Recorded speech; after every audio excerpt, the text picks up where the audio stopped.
हैं, फार्मिंग करनी चाहिए, फिर बाकी बातें सारी बात की। फार्मिंग करनी चाहिए जी, फिजिबल है, लेकिन अगर तरीके से की जाए तो ठीक है। अगर डेरा बना के किए फिर थोड़ी सी कंपैरेटिवली मुश्किल है। ठीक है। आप क्या समझते हैं इस वक्त? क्या बात है यार, अल्लाह की शान ही है जी। यहाँ के उनके सींग आप देखें बिल्कुल स्ट्रेट है। हाँ। उनको प्याला टाइप बिल्कुल बने होते हैं, इसके ऊपर से आगे बेंडिंग हो गए। हाँ हाँ हाँ, ठीक है ठीक है। तो सर कि इसका क्या आप ये बता रहा हूँ कि जो डेयरी के अंदर जो रिटर्न्स हैं ये बहुत मजे के हैं, लेकिन अगर आप प्रोफेशनली करें तो मैं आपको हिसाब बता देता हूँ। मैंने फार्म का हिसाब किया सितंबर में, तो मैंने फार्मर से कहा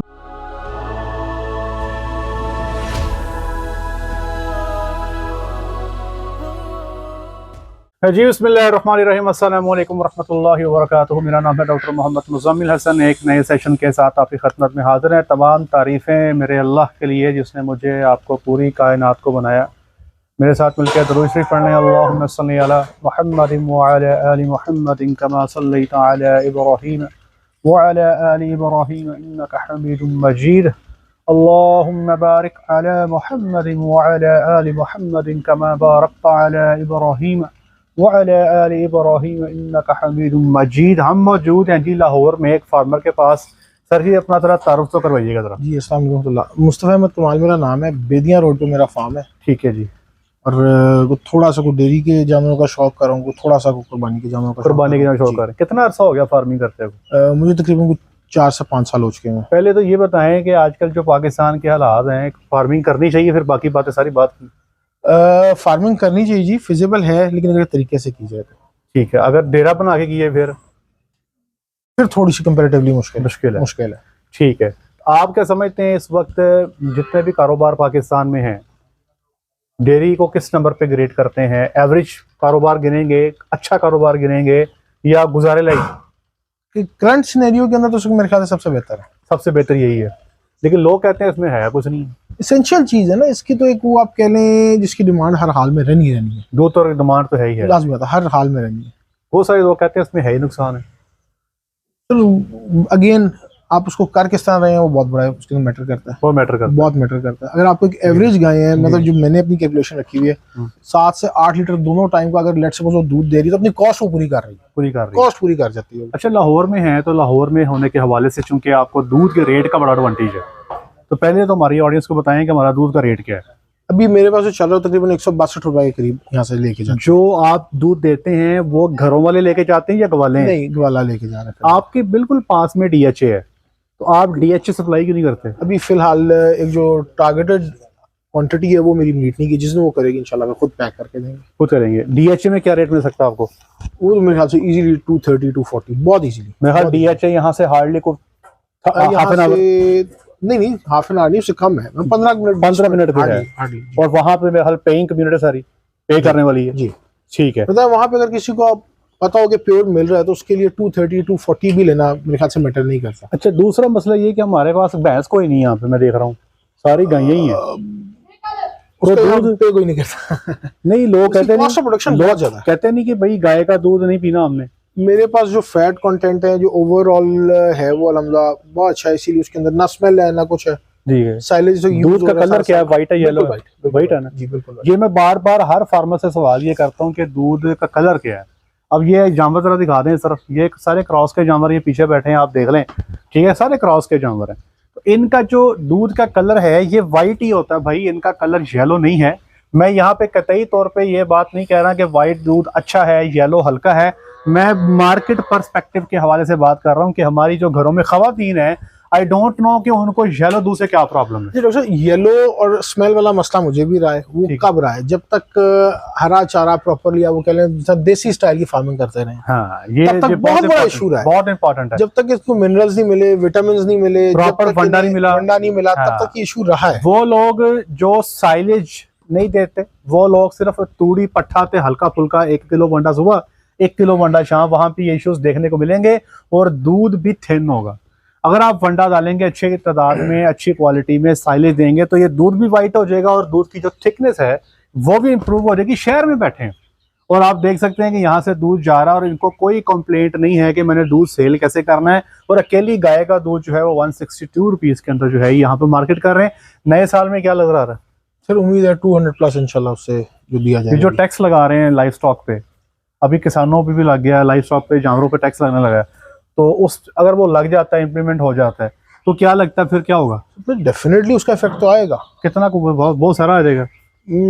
जो पाकिस्तान की एक मार्केट है जो उसका फार्मूला है, डेफिनेटली जितना लगेगा उससे डबल आगे से वसूल किया जाएगा डेफिनेट।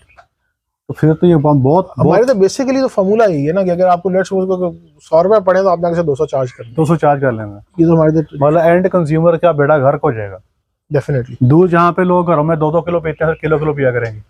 अब मजबूरी है, जो गुजारा, कुछ लोग गुजारा करेंगे, कुछ लोग उसको बेयर करेंगे। हाँ, जो तो देखा ना, जिनके घर में 4 दाने हैं वो तो बेयर कर लेंगे। एक बंदा दिहाड़ी का 1000 रुपया कमाता है, 1500 कमाता है, वो बेचारे के लिए बहुत बड़ा इशू। वो तो अगर 2 लीटर दूध लेगा आपसे ना, वो 500-600 रुपया अगर आपको दे देगा, पुराना दौर आ जाएगा कि हर बंदा घर पे जानवर वो हर बंदा, सारी जानवर इतने महंगे हो गए हैं, अब घरों में जानवर फिजिबल नहीं रही, फिजिबल रह नहीं गया। अगर आप घर में जानवर रख के भी दूध पैदा कर लें, उसके ऊपर जो कॉस्ट है या उसके ऊपर जो उसको संभालना है, तो अब हमारी वो खवातीन भी नहीं ना डर।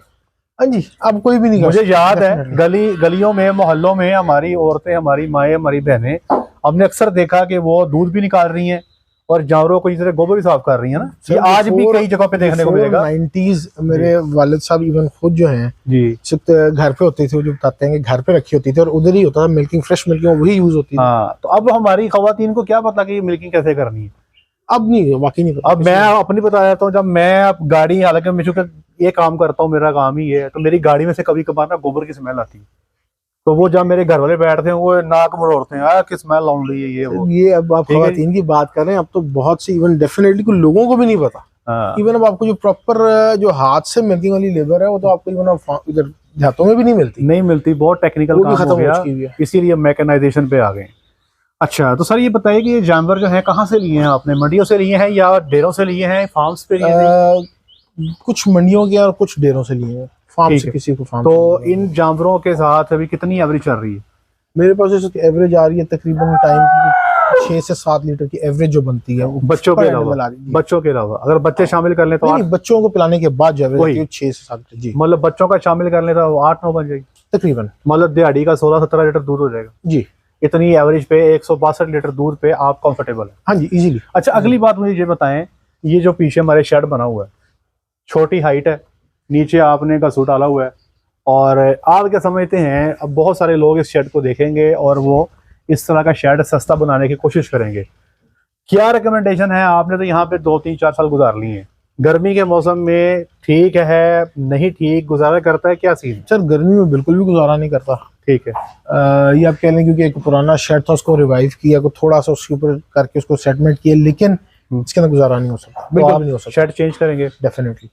शेड चेंज करके एनिमल्स के हवाले से क्या प्लान है? यही इन्हीं के साथ काम करना है या अपग्रेड करना है? एनिमल्स डेफिनेट चेंज होंगे, अपग्रेड करेंगे, हाई मिल्किंग की तरफ जाना वो मजबूरी बन जाएगी। जिस तरह आगे कॉस्ट आपकी मुख्तलिफ आइटम्स की बढ़ रही है, जाना मजबूरी है। अच्छा, आप यहाँ पे कुछ मैं देख रहा हूँ ब्राह्मण के पीस भी हैं आपके पास, ब्राह्मण पे काम भी आप कर रहे हैं, उस पे काम करने का क्या मकसद है? वो बेसिकली जो कुर्बानी के मैं जानवर तैयार कर रहा हूँ उनके लिए। उसमें कितने जानवर निकालते हैं कुर्बानी के हर साल? मैं उस शौक के लिए कर रहा हूँ 4-5-6 जो मैं, जिससे मेरा ये बाकी सेटअप डिस्टर्ब ना हो। अच्छा, वो 4-5-6 आप कुर्बानी पे सेल करते हैं। एवरेज प्राइस क्या होती है सेल की? मैंने जो पिछले साल निकाले थे, अभी मैंने रिसेंटली एक बच्चा भेजा है जी, वो 4.5 लाख रुपए का बच्चा बेचा है। 4.5 लाख का? और कितना वेट होगा उसका? वो तकरीबन था, आप कह लें मीट वेट के 3-3.5 मन के करीब था। 3-3.5 मन उसका मीट वेट था जी। तो ये तो फिर बहुत अच्छा रेट में सेल हुआ। प्योर ब्राह्मण में नहीं था, क्रॉस के अंदर था ना, ब्राह्मण की वजह से पैसे मिल गए जी। ठीक है, वरना अगर साहिवाल का बछड़ा हो तब तो इतने पैसे नहीं, तब नहीं। और अगर ये प्योर ब्राह्मण होता तो इससे भी ऊपर था, इससे भी ऊपर था अगर प्योर ब्राह्मण के अंदर। अच्छा, इनके पास 2-3 जानवर हैं, मैंने साइड पे निकलवाए हैं, तो पूछते हैं ये जानवर क्या है, आज हमारे साथ। तो ये बताइएगा, ये जो गाय आपको कहाँ से ढूंढ ली है? ये कनकरेज का एक पीस है जी, यहाँ पे ये गाय खड़ी है आपके सामने, खूबसूरत गाय है सर। ये आप दिखाइएगा जरा। मुल्तान से मंगवाई थी। अच्छा, मुल्तान से मंगवाई है आपने? अच्छा, ये तो बड़ी डोसाइल है। हाँ जी, बड़ी फ्रेंडली है ना। एक फार्म पे मैंने देखा था ये जानवर। सर वो बेसिकली वो कनकरा जो हमारे इधर सिंधी कनकरा चल रहे हैं वो थोड़े से एग्रेशन के अंदर है। ठीक है, ये जो इंडियन कनकरा है उसकी लाइन की है। ये इंडियन, अच्छा इंडियन में भी कनकरा है, सींगों के स्टाइल ही फर्क है। ठीक है, उधर जो राजस्थानी बेल्ट है उसके अंदर ये यूजुअली चल रहे होते हैं। वो मेरा बच्चा, ये क्या बात है यार, अल्लाह की शान ही है जी। यहाँ के उनके सींग आप देखें बिल्कुल स्ट्रेट है, उनको प्याला टाइप बिल्कुल बने होते हैं, इसके ऊपर से आगे बेंडिंग बेंड हो गए ये। हाँ, ठीक है। तो सर कि इसका क्या प्रोडक्शन है इसका? वैसे इसकी प्रोडक्शन नोट ही नहीं करते, इसके बच्चे को भी पिलाते नहीं होता। मतलब ये बच्चे जोगी है? हाँ, नहीं करती तकरीबन, आप कह लें ये इसका अभी भी एक थन खराब हो चुका है, उसके बावजूद 10 लीटर तक करती है। आपके ख्याल में बॉडी वेट क्या होगा इसका इस वक्त? इस वक्त इसका बॉडी वेट है तकरीबन कह लें आपको 400 के करीब है। 400 kg के राउंड अबाउट है। और हिवाना आप गबन है इस वक्त? नहीं, अभी इसने तकरीबन बच्चा दिया, कोई 3-3.5 महीने की इसकी बच्ची है। सर ये बताएं कि इसको किससे गबन करवाएंगे आप? इसके लिए मैंने कंफ्रेज का भी सीमेन अरेंज करवाया है। कहाँ से? वो सिंध में है काफी लाइफ स्टॉक, उन लोगों से लिया है अभी। अच्छा, उनसे लिया आप? वो उसको इंसेमिनेट कराते हैं, देखते हैं। बड़ा जानवर खूबसूरत है। ठीक है जी, माशाल्लाह। वो उसके बारे में बताएं जी, वो अगली गाय देखें जी। आगे आ जाए सर, आगे आ जाए आप आगे। ये दिखाएं, ये है जी, ये क्या चीज है जी? गेनी है। ठीक इसकी है। हाइट इतनी है, दांतों में पूरी है, एज पूरी हो चुकी है इसकी। अच्छा, और मतलब ये गिट्ठी का है? हाँ जी। ठीक है। नेक्स्ट मंथ इसने डिलीवर करना है। इसका पहले को बच्चा है आपके पास? नहीं, मेरे पास पहले नहीं है इसका। अच्छा, अब आपकी ख्वाहिश क्या है, इसमें सीमन कौन सा है? इसमें गुलाबी का है। गुलाबी का है। ठीक है। बहुत छोटे कद की जानवर, मैं इसके पास खड़ा होता हूँ तो आपको कुछ अंदाजा होगा। टोटल हाइट जो 43 इंचेस के करीब, 43 इंच इसकी हाइट है। ये आप देख लें, छोटा जानवर, मिनी बकरी कह लें आप। ठीक है, बस बच्चे, बस बस बस बस बस बस बस बस ठीक हो गया। तो सर ये बताएं कि अब फ्यूचर में आप क्या प्लान रखते हैं? इसको बढ़ाने का प्लान है या आप समझते हैं कि इसको यहीं पे स्टॉप कर देना? डेफिनेटली इंशाल्लाह एक्सपेंशन की तरफ जाऊंगा। मेरा एक्सपीरियंस बहुत अच्छा रहा, जाऊंगा एक्सपेंशन की तरफ। लोग तो कहते हैं ये डॉक्टर चूरन पे थे अपना डेयरी फार्मिंग का, इसमें है ही कुछ नहीं। Sir again way of farming जो है वो मैटर करता है। ठीक है। तो अगर सही तरीके से किया जाए, सही गाइडेंस के साथ किया जाए तो बहुत कुछ है। लाहौर में आप फार्मिंग कर रहे हैं, आपको पाकिस्तान के सबसे बड़े सूबे, पंजाब सबसे बड़ा सूबा है आबादी के लिहाज से? आबादी के लिहाज से, आबादी के लिहाज से, रकबे के लिहाज से शायद बलूचिस्तान जी। आबादी के लिहाज से सबसे बड़ा सूबा पंजाब, सबसे डेवलप्ड सूबा पंजाब, उसके कैपिटल में आप बैठे, क्या एडवांटेज है यहाँ पे बैठने का? और डिसएडवांटेज भी कोई है? यहाँ बैठने का डिसएडवांटेज सबसे बड़ा ये, आपको यहाँ पे लेबर ही नहीं मिलती। लेबर ही मिलती? नहीं मिलती। अच्छा। असल मसला यहाँ पे देखिए, काम है ये थोड़ा सा टफ, आम का जो रेगुलर काम है उनके लिहाज से। यहाँ पे इवन जितनी भी लेबर है उसकी कोशिश होती है कोई ना कोई गार्ड की जॉब के लिए चले जाएंगे, कहीं और निकल जाएंगे, कुछ इजी जॉब अब ढूंढते हैं सारे यहाँ। ठीक है। तो ये थोड़ी सी कंपेरेटिवली हार्ड जॉब है, तो यहाँ पे लेबर का बहुत बड़ा इशू है। लेबर एक्सपेंसिव भी है या वो सेम रेट से हमारा? बहुत एक्सपेंसिव है। क्या चलता रेट यहाँ पे? यहाँ पे आपको मिनिमम भी जो आपको हेल्पर भी है वो तकरीबन कोई 28-30 जो हेल्पर है, बिल्कुल ठीक है, बिल्कुल हेल्पर। जो बंदा है पूरा ट्रेंड बंदा है, मिल्किंग सही कर लेता है, उसके क्या प्राइस होगी? वो 35 प्लस भी जाते हैं। ये 35 जो बता रहे हैं, ये आपने कैश देना है, बाकी खाना रिहाइश अलावा है जी। नॉन मतलब ये आप कह रहे हैं प्रॉपरली को आपका ये थोड़ा सा जिसको कोई टेक्निकल नो हो, इक्विपमेंट यूज की, वो नहीं, बिल्कुल एक किस्म का है जो मतलब खाना पीना रिहाई डाल के वो आपको 45-50 में पड़ जाता है आराम से, तो कह सकते हैं। एडवांटेज क्या है? एडवांटेज ये है कि यहाँ पे जो हमें इसेंशियल्स हैं, जरूरियात की चीजें वो सारी मिल जाती है, वो सारी मिल जाती हैं। और दूध का रेट अच्छा है, वो अच्छा है। टेक्निकल असिस्टेंस क्या बताएं? जीरो। कैपिटल में जीरो, कैपिटल बिल्कुल जीरो, बिल्कुल जीरो। इवन जो हमारे यहाँ पे सरकारी डॉक्टर्स हैं, यहाँ पर यूनिवर्सिटी है बहुत बड़ी, फिर भी जीरो। सर मैं अर्ज कर रहा हूँ कि मैंने आपसे डिस्कस भी हुआ, आपको तकलीफ देने की वजह भी बनी कि मैं इनसे बहुत आवाज़ार हूँ, कुछ भी नहीं है, ये बहुत मुश्किल। आपको क्या लगता है कि यूनिवर्सिटीज़ जो बच्चे पैदा कर रही हैं, मैं सिर्फ लाहौर की बात नहीं कर रहा, मैं पूरे पाकिस्तान की बात कर रहा हूँ, आपको क्या लगता है इंडस्ट्री के लिए तैयार नहीं है? इस इंडस्ट्री के लिए तो किस इंडस्ट्री? सर वो मसला ये है ना, आपकी देखें जो आपकी जितने भी जो पढ़ के निकलते हैं जी जी, या वो कोई ना कोई मल्टीनेशनल कंपनी ज्वाइन कर रहे हैं या वो वनडे की किसी कंपनी में लग जाएंगे, प्रैक्टिकल फील्ड के अंदर कौन है? मुझे आपको दिखाएं, स्पेशली लाहौर के अंदर। आप ये कह रहे हैं कि जो प्रोडक्शन की लाइन है उसमें चले जाएंगे। उसमें अगर आप देख लें, ये जो फार्म पे रुक के डेयरी का काम करने वाले बच्चे, फार्म पे काम करने वाला कोई भी नहीं, कोई भी नहीं। तो फिर आप क्या समझते हैं कि यहाँ पर फिर कैसे गुजारा करते हैं आप? अल्लाह तो अकल ही है। तो आपसे एनवाई ले ली, कुछ बीच में को आगे कुछ थोड़ा सा खुद इसके बारे में कुछ शौक है, पढ़ लिया, ठीक है, कुछ को जो भी आते हैं हमारे पास। फार्मर्स कम्युनिटी है लाहौर में? वो है, लेकिन जो स्पेशली सिर्फ कुर्बानी से उनकी, लेकिन डेयरी का कोई नहीं, इत्तेफाक कोई नहीं। बेसिकली वो इधर मसरूफियात सबकी इस तरह की आपस में रब्ता किसी का नहीं करता। इवन जो आपकी बनी हुई इसकी कम्युनिटी कुर्बानी के जानवरों की, वो भी बहुत एक्टिव नहीं है। हुकूमत की तरफ से कोई सब्सिडी, कोई एडवांटेज? कि आप डेयरी फार्मिंग कर रहे हैं, दूध पैदा कर रहे हैं कौम के लिए? सर पूछने कोई नहीं आया, कर क्या रहे हो। अच्छा, वैक्सीन जितनी है मतलब बड़ा सुना लगी, FMD की बड़ी अच्छी बनती है होती है सारी, मतलब हम लोग खुद उसकी सोर्सिंग करता हूँ, मैं खुद मंगवाता हूँ, खुद मेरे पास जो यहाँ पे टेक्नीशियन है वो आगे लगा के जाता है, जो आता है यहाँ पे बंदा टेक्नीशियन है। मतलब आप ये कह रहे हैं कि यहाँ पे आपको खुद मेहनत करनी है?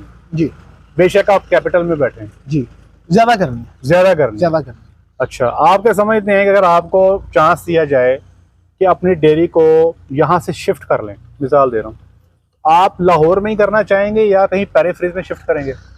लाहौर में अभी मेरा मेन करने की मेन जो वजह है वो है जो मेरे पास अपने फार्म तक एक्सेस है वो बहुत करीब है, इस वजह से मैं यहाँ सर्वाइव कर सकता हूँ। आपकी रहाइश नजदीक है इसीलिए? यहाँ से बहुत नजदीक है। तो आप यही काम करते हैं, कुछ और भी करते हैं? मेरा वेस्ट इंडस्ट्रियल पार्ट्स का बिजनेस है। अगर आपसे कोई बंदा पूछे कि मैंने फार्मिंग करनी है और मैंने उस पर अपना किचन चलाना है, और अगर प्रॉपर वे से फार्मिंग करे, उसका और ना बचोना, उसके घर के खर्चात फार्म से निकालने हो, अगर वो प्रॉपर वे से करे, निकाल सकता है? सर हैंडसम लिविंग 20-25 जानवर भी रखे हों और अच्छे रखे हों और तरीके से करें, तो मेरे ख्याल से हैंडसम लिविंग वो चला सकता है, इतना इशू नहीं। तो मैं यहाँ सारा कुछ के बावजूद ये आपके सामने अभी मेरे साइलेंसर बाजार से आ रहा है जी, वंडा सारा बाजार से है, तूड़ी सारी बाजार से है, ठीक है, सारा कुछ बाजार से खरीद के मैं फिर भी आपको कह रहा हूँ 7 से 8 लीटर दूध आपका करता हूँ जानवर दोनों टाइम को, तो कॉस्ट मीट कर जाते हैं। कॉस्ट मीट कर जाते हैं, ठीक है। उतना आप खुद अंदाजा कर लें। अगर अच्छा आपके पास इन्वेस्टमेंट की अगर हम बात करें, लोग यही कहते हैं कि यार डॉक्टर साहब आप कहते हैं कि आप 1 करोड़ का लगा दें, उस 1 करोड़ को लगा के मुझे साल बाद कितने पैसे बचेंगे? वो कहते हैं जी हम बैंक में रखवा देंगे, बैंक हमें देता है 1 करोड़ के पीछे 15 लाख 16 लाख 17 लाख सालाना। क्या आपकी डेयरी 15 16 17 लाख देती है? इससे कम देती है, ज़्यादा देती है? आप क्या समझते हैं? आप 4 साल से कर रहे हैं, अगर टोटल देखा जाए, जो पैसे जेब में आ रहे हैं उनको देखा जाए, या जो आपकी बच्चियाँ पल रही हैं एसेट की शक्ल में, इन सबको जमा कर लिया जाए, तो क्या रिटर्न जो है सालाना वो 20% से ऊपर जाता है, नीचे आता है? तो पहली बात है जो एक वो बैंकिंग सेक्टर की आपने बात की, उसमें और उसमें बड़ा फर्क है। मतलब एक चीज़ हलाल को और एक साइड पे बिल्कुल एक चीज़ जिसकी मवानियत है इस्लाम में, उन दोनों को कंपेरिजन करना ही मेरे ख्याल से उनका तो बनता ही नहीं। ठीक है, लेकिन फिर भी क्योंकि हमारी मार्केट और माशरा इस तरह का है कि वो जरूरी है, तो 20% बहुत थोड़ी अमाउंट है, इससे बहुत ज्यादा रिटर्न ज्यादा, बहुत ज्यादा। ठीक हो, ये बात मैं आपके सामने इसलिए कर रहा हूँ कि ये फार्मर हैं। मेरा जब मैं कोई बात करता हूँ तो लोग कहते हैं डॉक्टर साहब तुसी कितनी गैया रखी हैं ठीक है जी, तो वो कहते हैं आपने कितने जानवर रखे हैं, हमें तो आप फलसफा सुना रहे हैं, लेकिन मुझे ये बताएं कि आपके जानवर कितने हैं। उनको ये नहीं पता लोगों को कि हम जिन फार्म्स पे हम जॉब्स करते हैं, जिन फार्म्स पे हमारी ड्यूटी है, जो 5-6 फार्म मेरी कंसल्टेंसी में हैं, वो महीने के बाद बैठ के ना हिसाब किताब करते हैं सारा, कि भाई डॉक्टर साहब ये दसो के हैं साढ़े इतने पैसे क्यों बचे हैं, कम क्यों बचे हैं, ज़्यादा क्यों बचे हैं, या नुकसान क्यों हो रहा है, उसके लिए हम जवाबदेह होते हैं। हमसे पूछा जाता है, आजकल डेयरी के अंदर जो डेयरी फार्म का डॉक्टर है ना, ये छोड़ दें आपके उसने सिर्फ टीका रखना है, या उसने जानवर की फीडिंग करनी है, या उसने जानवर का इलाज करना, भाई गलत है। अगर कोई मेरा डॉक्टर फ्रेश डॉक्टर सुन रहा है वो सुन ले, या वो बच्चे जो डीलिंग कर रहे हैं वो सुन लें, और मेरे वो स्मॉल फार्मर्स जो जिनको इस चीज़ का अंदाजा नहीं है वो सुन लें। अब आज का डॉक्टर फार्म पे रिकॉर्ड कीपिंग भी सॉफ्टवेयर पे वही कर रहा है, हेल्थ को भी डील कर रहा है, लेबर को भी मैनेज कर रहा है, अकाउंट्स को भी मैनेज कर रहा है, ब्रीडिंग को भी मैनेज कर रहा है, एग्रीकल्चर को भी मैनेज कर रहा है, और फार्म के फाइनेंशियल प्लान्स को भी डील कर रहा है। ये उन फार्म्स की बात कर रहा हूं जो हमारे कमर्शियल सेटअप्स हैं, 100 कैटल के, 200 के, 300 के। जब कॉर्पोरेट पे जाते हैं फिर आपका क्योंकि नंबर ऑफ हेड्स बढ़ जाते हैं, वहां पे हर फील्ड के लिए आप अलग बंदा हायर कर सकते हैं। एक बंदा जिसके पास 100 गायें हैं, 50 मिल्किंग में है, 1500 लीटर दूध है, वो हर फील्ड का अलग बंदा रख नहीं सकता कि जी मैं एक MBA रख लूँ अकाउंटेंट, वो अफोर्ड नहीं करता। मैं एक CA रख लूँ चार्टर्ड अकाउंटेंट की, जी मैंने अपना हिसाब किताब करना है, अफोर्ड नहीं करता। तो वजह मजबूरी ये सारे काम हमें करने पड़ते हैं। हम 4 साल से हमें ये सीखना पड़ा कि फार्म की पर लीटर कॉस्ट कैसे निकालनी है, आपने अखराजात कैसे निकालने हैं, बिजनेस को आपने कैसे डिजाइन करना है। ये वजह मजबूरी हमें फील्ड में आके सीखना पड़ गया, वरना हमें ड्यूरिंग यूनिवर्सिटी लाइफ जो बिजनेस मॉडल्स हैं हमें नहीं पढ़ाए जाते। हम टिपिकली इसके जो हेल्थ के और ब्रीडिंग के बंदे हैं, लेकिन चूंकि आज का फार्मर कहता है कि मुझे कॉम्बो डॉक्टर चाहिए, 5 in 1 चाहिए, 10 in 1 चाहिए, तो वहां पे फिर चीजें ना जी आपको सीखनी पड़ती हैं। तो मैं आपको फिर ये बता रहा हूं कि जो डेयरी के अंदर जो रिटर्न्स हैं ये बहुत मजे के हैं, लेकिन अगर आप प्रोफेशनली करें तो मैं आपको हिसाब बता देता हूं। मैंने फार्म का हिसाब किया सितंबर में, तो मैंने फार्मर से कहा, मैं कहा सारे खर्चे काट। उसने जब कहा ना, मैंने कहा और भी खर्चा, नहीं डॉक्टर साहब, मैं कहा सोच लो यार, नहीं डॉक्टर साहब, मैं कहा कोई और पा दो यार, नहीं डॉक्टर साहब। तो वो सारा खर्चा खुर्चा निकालने के बाद उनको तकरीबन 4.5 से 5 लाख लिक्विड कैश मिल रहा था सितंबर में। और ये वो टाइम है जब हमारे ज़्यादातर जानवर ड्राई थे। हमारा जो दूध था वो तकरीबन था जी 1000 से 1100 लीटर। आज हमारा दूध 1400 पे पहुंच गया। हमारे जानवर सुबह दे रहे हैं, हमारे वाले दिनों 17-18 चले जाएंगे। ये 4 लाख का प्रॉफिट जो है बढ़ के 12, 14, 15, 20 लाख तक भी चले जाता है।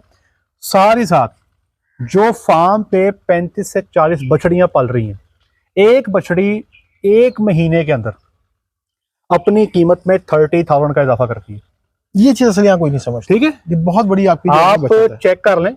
किसी भी अच्छे फार्म का आप बछियां खरीदना चाहते हो ना, तो उनका रेट लिस्ट चेक कर लें। वो आपको हर महीने की रेट लिस्ट में ना कम से कम जो फर्क डालेंगे ना, वो 30,000 का फर्क मिनिमम है। तो 40 बछियां अगर पल रही हैं तो 12 लाख रुपया एसेट्स की शक्ल में आपका बढ़ गया। तो जनाब ये ऐसे ही लोग काम नहीं कर रहे। याद रखिएगा कि शौकीन है जी, आपका तो मुझे पता नहीं, दुनिया शौकीन बड़ी है। जिन फार्म्स पे हम काम करते हैं वो कोई शौकीन नहीं है, वो बिजनेसमैन लोग हैं, वो कारोबारी लोग हैं। उनको गाय सिर्फ मशीन नजर आती है। वो इसलिए गाय नहीं रखते कि माशाल्लाह कितना खूबसूरत है, नाक देखो या कान देखो, कितनी सुनी तुरी फिरी सुनी, no no no no no, बिल्कुल भी नहीं। वो सिर्फ कारोबार करते हैं। और कारोबारी लोग जो हैं वो सिर्फ चीज़ों को पैसे में तोलते हैं, कितने बच रहे हैं, कितने कम हो रहे हैं, फ्यूचर प्रोजेक्शंस क्या हैं। तो dairy is a profitable business, लेकिन अगर आप प्रॉपर तरीके से इसको डिज़ाइन करके प्लान करके करेंगे। अगर आपने डेरा बनाना है और अपनी मर्जी करनी है, 15 बंदों से डिस्कशन के बाद कोई अपनी मर्जी से फैसला करना है, तो डेयरी नहीं चलने वाली। सर बहुत शुक्रिया। अच्छा एक चीज डॉक्टर इसके अंदर और है, एक चीज आप करते बताते होते हैं और कहते भी होते हैं, मेरे ख्याल से डेयरी फार्मिंग शुरू करने से पहले जो बेसिक एक चीज है, सीमन जो आपने प्रोक्योर करना है उसके लिए कंटेनर मेरे ख्याल से डेयरी शुरू करने से पहले आपने, ठीक है, कंपनी का नाम मैं नहीं लूंगा, मैंने आपको सिर्फ एक ही प्रोजेक्ट दिखाई है जो सेक्स सीमन करके मुझे सीमन आया। अब वो हो क्या रहा है कि किसी थर्ड पार्टी से मैंने लिया, ठीक है, नाम किसी बहुत बड़ी कंपनी का, बहुत बड़ी कंपनी का सीमन लगाया है। रिजल्ट लाजमी दिखा दें, क्या रिजल्ट है? आपको रिजल्ट दिखा के फिर वीडियो एंड करते हैं। आज जी माँ कौन सी, ये काली वाली खड़ी, ये खड़ी है जी जनाब, ये गाय खड़ी है, ये सींगों वाली। कैमरा मैन ये इधर, ये गाय खड़ी है ब्लैक कलर वाली, ठीक है जी। इसको अच्छी तरह देख लें। ये गाय जो है 20 से 22 लीटर दूध करने की सलाहियत रखती है। इस वक्त ये तकरीबन 16-17 लीटर कर रही है जी, इधर ऐसे 16-17 लीटर दूध कर रही है। इसकी हाइट चेक कर लें, झालर चेक कर लें, सारे पॉइंट चेक कर लें। इसके अंदर रखा गया जी हॉल्स्टीन फ्रीजियन का सेक्स सीमन का टीका। सर कितने का मिला था आपको? सर वो मिला था मेरे ख्याल से 7 या 8,000 रुपए, 8,000 का टीका मिला। और उससे पैदा होने वाला बच्चा अभी आपको दिखाते हैं जनाब, अंदर ले गए, ये हल अंदर चला गया, ढूंढते हैं अभी आपको। ये बैठा हुआ, ये बैठा हुआ जनाब, ये देखें जनाब, ये शायद पैदा हुई है जनाब।